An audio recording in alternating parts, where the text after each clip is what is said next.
এই বাংলাদেশকে আমরা বিএনপি জামাত মিলে বিনির্মাণ করতে চাই, সুন্দর একটি বাংলাদেশ এই জাতিকে আমরা উপহার দিতে চাই। অনেকেই হয়তো অনেক দল অনেক মতে আমরা আছি, কিন্তু ম্যাডাম খালেদা জিয়ার ব্যাপারে কোনো দ্বিমত কারণ নেই। এবং খালেদা জিয়া তিনি অসুস্থ, যে কারণে গোটা জাতি চিন্তিত, গোটা জাতি তার জন্য আজকে পেরেশান। বেগম খালেদা জিয়া তিনি শুধু বাংলাদেশ জাতীয়তাবাদী দলের নেত্রী ছিলেন, তিনি বাংলাদেশের নেত্রী ছিলেন। তিনি বাংলাদেশে জাতীয়তাবাদী এবং ইসলামী মূল্যবোধে বিশ্বাসী সকল মানুষের নেতা ছিলেন। তিনি আলেমদের অসম্ভব রকম শ্রদ্ধা করতেন। বাংলাদেশের সকল আলেমদেরকে তিনি প্রথম একত্রিত করেছিলেন এবং সকল ঘরানার আলেম তার নেতৃত্বে এবং তৎকালীন অধ্যাপক গোলাম আজম সাহেব পরবর্তীতে শহীদ মাওলানা মতিউর রহমান নিজামী সমন্বয় যে জোট গঠন হয়েছিল, সেই জোটের মূল নেতৃত্ব তিনি দিয়েছেন। তো সারা বাংলাদেশের মানুষ তার জন্য পেরেশান। এ কারণে বাংলাদেশের আমরা যারা বাংলাদেশকে ভালোবাসি, তারা সবাই বাংলাদেশের স্বাধীনতা সার্বভৌমত্বের প্রতীক হিসাবে আমরা তাকিয়েছিলাম। তিনি ইসলামী মূল্যবোধ প্রতিষ্ঠার জন্য তিনি চেষ্টা করেছেন। বাংলাদেশে তিনি ইসলামী মূল্যবোধ প্রতিটি ঘরে ঘরে পৌঁছে দেওয়ার জন্য তিনি চেষ্টা করেছেন। যে কারণে আমরা অনেকেই হয়তো অনেক দল অনেক মতে আমরা আছি, কিন্তু ম্যাডাম খালেদা জিয়ার ব্যাপারে কোনো দ্বিমত কারণ নেই।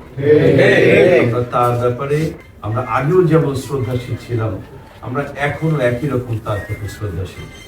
আমরা তাকে ভালোবাসি দেশের জন্য, দেশের গণতন্ত্রের জন্য আমরা তাকে ভালোবাসি। আমরা চাই আল্লাহর কাছে একটা নতশিরে চাই, আল্লাহ যেন দয়া করে সুস্থ শরীর তাকে আবার আমাদের মাঝে ফিরায় দেন। গোটা দেশের মানুষ এটাই চাওয়া তাদের, যে বাংলাদেশের স্বার্থে, বাংলাদেশের স্বাধীনতা সার্বভৌমত্বের স্বার্থে।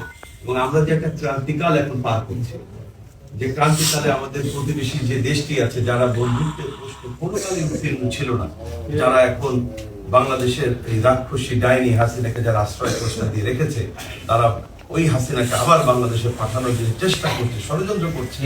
এই ষড়যন্ত্র মোকাবেলায় ম্যাডাম খালেদা জিয়া ছাড়া বিকল্প কোনো শক্তি আমরা দেখতে পাচ্ছি। এই জন্য আমরা চাই যে বাংলাদেশ জাতীয়তাবাদী দল এবং বাংলাদেশ জামাত ইসলামীর ভিতরে যে একটা সুন্দর ঐক্য ছিল, সুন্দর একটি পরিবেশ ছিল, সেই পরিবেশটুকু আবার ফিরে আসুক। আমরা চাই আমরা সবাই মিলেমিশে আবার থাকি। রাজনৈতিক দল হিসেবে আমরা দুটি প্রান্তে হয়তো আছি, কারণ সরকারি দল তো সবাই হতে পারবে না, আবার বিরোধী দলের সবাই হবে না। এখন বাংলাদেশে অন্য কোনো দল নেই। এখন জামাত আর বিএনপি যদি একসঙ্গে বসেই থাকে, তাহলে সারা দুনিয়ার মানুষ দেখবে যে এরা করবে আওয়ামী লীগ আর জাতীয় পার্টি। হতে পারে আমাদের ভেতরে রাজনৈতিক কারণে কোনো হতে পারে, কিন্তু আমাদের মন মস্তিষ্ক, আমাদের মন মগজ, আমাদের শরীর কিন্তু আমরা একই। 25 বছর আমরা পথ চলেছি, আমরা একই সঙ্গে পথ চলতে চাই। এই বাংলাদেশকে আমরা বিএনপি জামাত মিলে বিনির্মাণ করতে চাই, সুন্দর একটি বাংলাদেশ এই জাতিকে আমরা উপহার দিতে চাই। এই জন্য ম্যাডাম খালেদা জিয়াকে আমাদের প্রয়োজন। আল্লাহ রাব্বুল আলামিনের কাছে আমাদের বিনয় অবতন্ত চিত্তে আমরা আবারও প্রার্থনা করছি, আল্লাহ যেন দয়া করে তাকে সুস্থ করে আমাদের মাঝে ফিরিয়ে দেন। মাত্রই ভুল ত্রুটি আছে, মানুষ মাত্রই, পৃথিবীর কোনো মানুষ ভুল ত্রুটির ঊর্ধ্বে নয়। ম্যাডামেরও হয়তো ভুল ত্রুটি কিছু থেকে থাকতে পারে। আমরা আল্লাহর কাছে তার জন্য দোয়া করে, দেশের জন্য, ইসলামের জন্য তিনি যে ভূমিকা রেখেছেন, আল্লাহ যেন দয়া করে ওইটাকে উসিলা করে তার সকল ভুল ত্রুটি মাফ করেন। এবং